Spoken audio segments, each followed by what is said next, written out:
AC-12 interview of Prime Minister Alexander Boris de Pfeffel Johnson by Superintendent Hastings, D.I. Fleming, D.I. Arnott. You do not have to say anything, but it may harm your defence if you do not mention when questioned something you later rely on in court. Anything you do say may be used in evidence. We've been asked to review your case, the case of a Prime Minister who's broken the law. A law you created. A law you made the whole country abide by. Too many of our institutions are failing the British public by turning a blind eye to your wrongdoing. But not us, fella. We will uphold standards without fear or favour. In the spring of 2020, as the first wave of COVID tore through the country, you created a secret back channel that helped friends of the Conservative Party make millions of pounds out of PPE contracts. Insofar as there are any conflicts of interest, they will be evident from the publication of all the details of all the contracts. Document 8. Document 8 is a statement by the National Audit Office showing that companies channeled into your so-called VIP lane were 10 times more likely to secure COVID contracts than companies without political connections. Whilst the rest of the country was doing its duty, making sacrifices, you were lining your mates' pockets. Loads of the kit didn't even work. It had to be chucked away, while doctors and nurses went without. Corruption costs lives. Document 2 in your folders. Document 2 is a summary of an internal investigation into the renovation of your flat above Downing Street.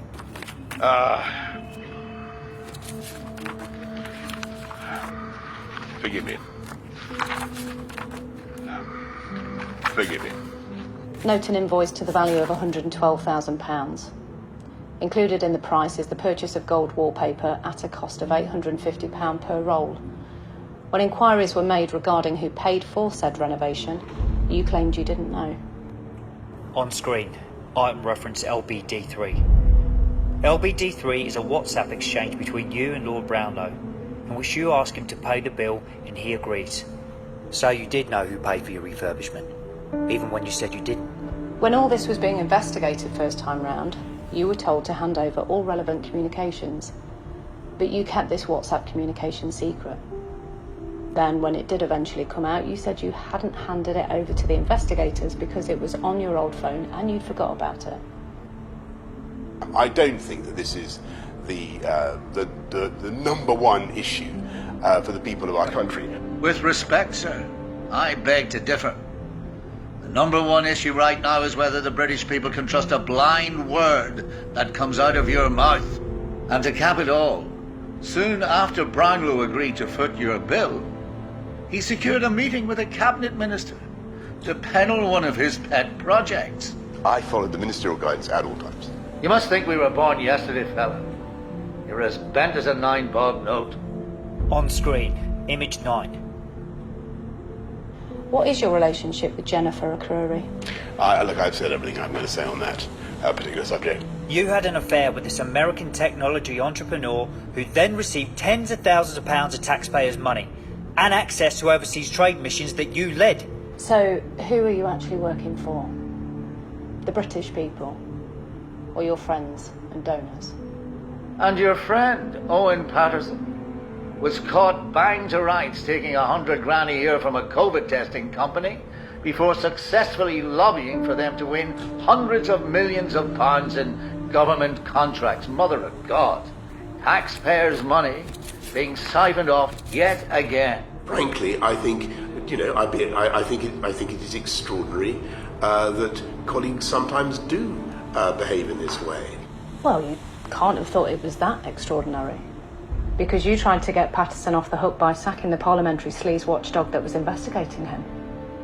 Any honest Prime Minister would have cut Patterson loose, but no, not you. No, you had his back.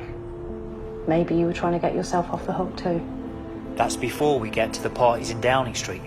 Sorry, did DIR not touch a nerve? He's totally prejudging the whole thing. He needs to contain himself. No, he needs to contain himself and wait for the police to complete their inquiries. We are the police, fella. This is the inquiry.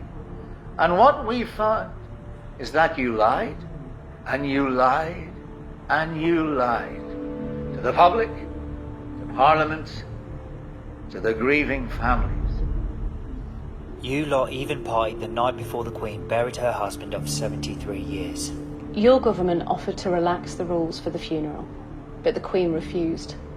She understood that it was her duty to set an example to the nation. But what did you do? The night before the funeral, your staff wheeled a suitcase to the co-op, filled it with booze, set up a DJ deck and got wasted. Image 17. Look at Her Majesty. Do it. Look at that picture. Because of you, our values are dying. Having heard the charges against you, I am satisfied that you are unfit to hold public office. Speak for England, Gaffer. Your shameless disrespect for truth and accountability has vandalized our most precious institutions. Values we cherish as a nation, that we take pride in as a nation. But you have made a mockery of that.